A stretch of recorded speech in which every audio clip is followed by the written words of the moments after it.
شمشیر و سنا نکالے گئے، جب آپس میں لڑنا شروع کیا، اب اللہ کی مدد آئی، جب اللہ کی مدد آئی تو پھر فرشتے اترے، وہ کافروں نے دیکھا مسلمانوں کی تعداد ہم سے زیادہ ہے، وہ فرشتے آ رہے تھے۔ ایک صحابی فرماتے ہیں وہ غزوہ بدر میں شریک تھے، بعد میں فرماتے ہیں اللہ کی قسم میں تمہیں وہ جگہ دکھا سکتا ہوں جہاں سے میں نے فرشتوں کو اترتے ہوئے نکلتے ہوئے دیکھا۔ جب لڑے اللہ نے مسلمانوں کو فتح عطا فرما دی، کہاں ہزاروں کا مجمع اور کہاں 313، اللہ نے دکھا دیا دیکھے جس طرح میں نے بدر کے اندر مسلمان کم تعداد میں تھے لیکن اللہ کی ذات پر بھروسہ تھا، توکل اللہ کی ذات پر تھا، اس طرح آئندہ بھی اگر مسلمان مجھ پر بھروسہ کریں گے، تلوار ہاتھ میں ہوگی، بھروسہ کریں گے، میں مسلمانوں کو فتح سے ہمکنار کرتا رہوں گا۔ اور یہ غزوہ بدر کے بعد بھی ہوا ہے۔ سلطان صلاح الدین ایوبی فاتح بیت المقدس، اللہ تبارک و تعالی اس مرد حر، مرد میدان کی ہسٹری پڑھنے کی ہمیں توفیق عطا فرمائے۔ ان کے زمانے میں ان کو پتہ چلا کہ شاہ یروشلم بالڈون، یہ آدمی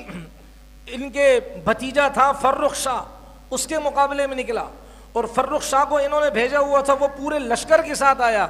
فرخ شاہ 1000 سے بھی کم تعداد میں فوج لے کر آیا، لیکن بھروسہ اللہ کی ذات پر کیا اور لڑے، اپنے ترکش والے لوگوں کو، تیروں والے لوگوں کو آگے کیا، 1000 سے کم تعداد میں لڑے، اور وہاں ہزاروں کی فوج تھی، لیکن انہوں نے کہا پیچھے ہٹنا مومن کا شیوا نہیں ہے، مومن تو اللہ کی ذات پر کیا کرتا ہے؟ بھروسہ کرتا ہے۔ کافر ہے جو شمشیر پہ کرتا ہے بھروسہ، مومن ہے جو بے تیغ لڑتا ہے سپاہی، اس لیے ہم اللہ کے نام کے ساتھ لڑیں گے، اور اللہ نے ان کو فتح سے ہمکنار فرمایا۔ دور دور تک کافروں کے فوجی مردار پڑے ہوئے تھے اور مسلمان اللہ نے ان کو فتح سے ہمکنار فرمایا۔ یہ آج بھی ہے، شرط یہ کہ مسلمان دین اسلام پر جم جائے، اللہ مدد کریں گے۔ اب قریبی ہمارے پڑوسی افغانستان، ہمارے افغانی بھائیوں کو، یہ ہمارے بھائی ہیں بھائی، یہ کافروں نے ہمارے درمیان آڑ پیدا کی ہے، غلط فہمیاں پیدا کی ہیں۔ خود کہتے ہیں کہ ایک دفعہ کافروں کا کانوائے جا رہا تھا فوجی، اس میں ٹینک تھے، اور کہتے ہیں مسلمان کہتے ہیں مجاہد باقاعدہ، یہ ریکارڈ پر ہے کتابوں میں، کہا ہمارے پاس ایک گولی تھی، باقی ساری گولیاں ختم ہو گئی تھیں، اب ہمارے پاس کلاشن کی ایک ہی گولی باقی تھی، اور سامنے کفر کا کانوائے آ رہا ہے، لشکر آ رہا ہے، قافلہ آ رہا ہے، اور اس میں ٹینک، رشین جو فوجیوں کے ٹینک تھے اس زمانے کے، سوویت یونین والوں کے وہ ٹینک تھے، گولی ایک تھی۔ ہم نے 2 رکعت نفل پڑھی، اللہ سے دعا مانگی، یا اللہ ہم تو آپ کے راستے پر لڑ رہے ہیں، اب گولی ایک رہ گئی ہے، آپ کا کام ہے اس گولی سے ہزاروں ٹینکوں کو تباہ کرنا، آپ کے قبضے کے اندر ہے، ہمارے حصے میں، ہمارے اختیار میں جو ہے ہم وہ کریں گے، اور باقی آپ پر چھوڑیں گے، اس لیے کہ وما رمیت اذ رمیت ولکن اللہ رما، پھینکنے والی ذات اللہ کی ہے، گولی پہنچانے والی ذات اللہ کی ہے۔ 2 رکعت نفل پڑھے اور ایک ٹینک پر انہوں نے فائر کیا، اس ٹینک پر لگا، وہ گولی لگی، آگ نکلی، اور اس میں گولے رکھے ہوئے تھے، جب آگ لگی تو گولے فائر ہونا شروع ہوئے، 75 یا 85 ٹینک اس طرح تباہ ہوئے، دشمن اور ٹینکوں کو چھوڑ کر بھاگ گیا، مال غنیمت میں مسلمانوں کو اتنے سارے ٹینک مل گئے۔ کم من فئۃ قلیلۃ غلبت فئۃ کثیرۃ باذن اللہ، کتنے ہی دفعہ ایسا ہوا چھوٹی سی جماعت اللہ کے حکم سے بڑے لشکروں پر حاوی اور غالب ہو جاتی ہے۔ اللہ اپنی قدرت آج بھی دکھاتے ہیں۔ اسی زمانے کا واقعہ ہے، کہتے ہیں کہ مجاہدین فرماتے ہیں کہ ہم کچھ تقریباً 25 یا 24 لوگ تھے، اللہ کمی بیشی معاف فرمائے، اتنے تھے، اور دیکھا بھائی وہ رشین آ گئے،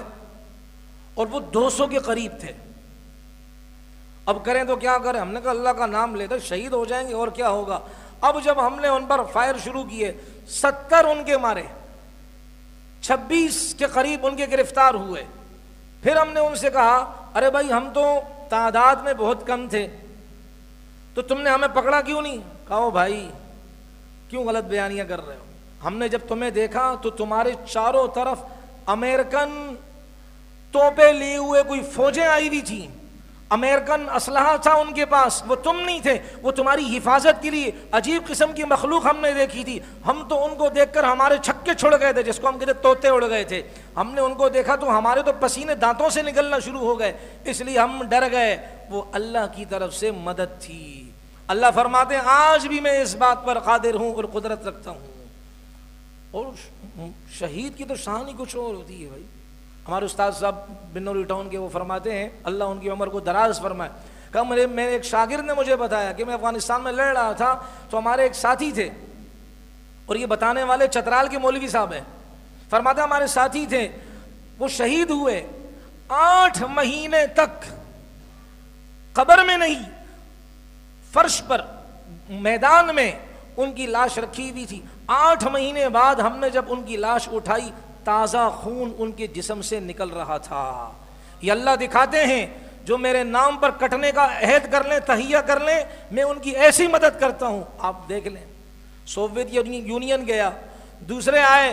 20 سال لڑتے رہے، جنہوں نے کہا ہم 20 گھنٹوں کے اندر افغانستان کو فتح سے ہم کنار کر دیں گے اور یہاں ہمارا نظام چلے گا، لیکن چین کی نیند نہ سو سکے۔ وہ بیچارے ہمارے یہاں ساتھی ہیں، اب وہ گئے وہ دبئی میں، کہتے ہیں میں بھی کچھ وہاں کے ایسی ویکنسیاں آئی ہوئی تھیں کہ بھائی وہ انگریزوں کی ترجمانی ٹرانسلیشن کرنی تھی، تو میں بھی وہاں گیا ان کو ترجمانی کے لیے۔ کہتے ہیں ان کی فوجیں پیمپر باندھتی ہیں،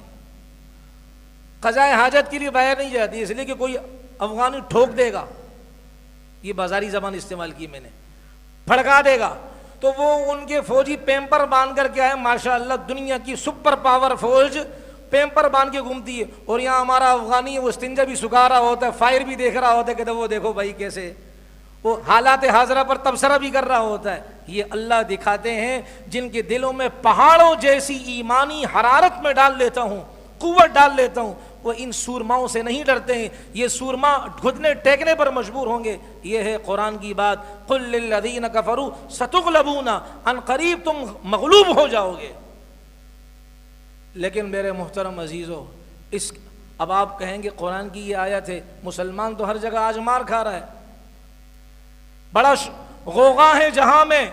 اہل جہاں کا کہ مسلم ہے خستہ حال، پوچھے ذرا صحیح کہ مسلم ہے کہاں۔ پٹ رہا ہے مسلمان، لیکن یہ تو پوچھو کہ مسلمان ہے کس حالت کے اندر، مسلمان کا طرز کیا ہے۔ قرآن حکیم فرماتا ہے کہ شرط یہ یعبدوننی ولا یشرکون بی شیئا، شرط یہ ہے کہ تم میری عبادت کرو گے، میرے ساتھ کسی کو شریک نہیں کرو گے، شرط یہ ہے کہ میرے نبی کے مبارک طرز، میرے نبی کے طریقوں اور اسوہ پر چلو گے، خوشیاں میرے نبی کے طریقوں پر مناؤ گے، غم آئیں گے میرے نبی پر بھی غم آئے ہیں، میرے نبی علیہ الصلوۃ والسلام کی بیٹی کا انتقال سیدہ زینب کا ان کی زندگی کے اندر ہوا، لیکن آپ علیہ السلام نے غم منایا، لیکن دنیا والوں کی طرح نہیں منایا کہ چیخے مار مار کر رونا شروع کر دیا، آنسو بہے لیکن آہستہ آواز سے روئے۔ آپ علیہ السلام کے بیٹے خواجہ ابراہیم چھوٹے سے تھے، آپ علیہ الصلوۃ والسلام کے ہاتھوں میں دم توڑا، اللہ کے نبی کی آنکھوں سے آنسو چھلکے، لیکن چیخے مار مار کر سینہ کو بھی کرتے ہوئے، گریبان پھاڑتے ہوئے، بالوں کو نوچتے ہوئے آپ علیہ الصلوۃ والسلام نے نہیں کیا۔ تو نبی پر غم بھی آئے ہیں، نبی پر خوشیاں بھی آئی ہیں۔ جو آدمی نبی کے طریقوں کو اپنائے گا وہ غالب ہوگا، وہ غالب ہوگا انشاءاللہ۔ آج تو ہمارا حال یہ ہے بھائی، مسجد کے تقدس کی پامالی، مسجد کی بے اکرامی، باہر مسجد کے ساتھ ڈھول والے باجے والے، اللہ کے مبارک گھر کی بے اکرامی۔ کبھی تو وہ وقت تھا کہ مسلمان بیت المقدس کی فتح کے لیے اپنے بچوں کی منتیں مانگا کرتے تھے، اے اللہ تو مجھے بیٹا دے گا، میں بیت المقدس کے مجاہدوں کی صف میں اپنے بچے کو شامل کروں گی، تو مجھے بچہ دے گا، میں اپنے بچوں کو مسلمانوں کو دوں گی، وہ جا کر لڑے اور شہید ہو جائے۔ مجھے واقعہ یاد آ رہا ہے، 2 واقعے یاد آ رہے ہیں آپ کے سامنے عرض کرنے۔ سلطان صلاح الدین ایوبی، 6 ہجری ہے،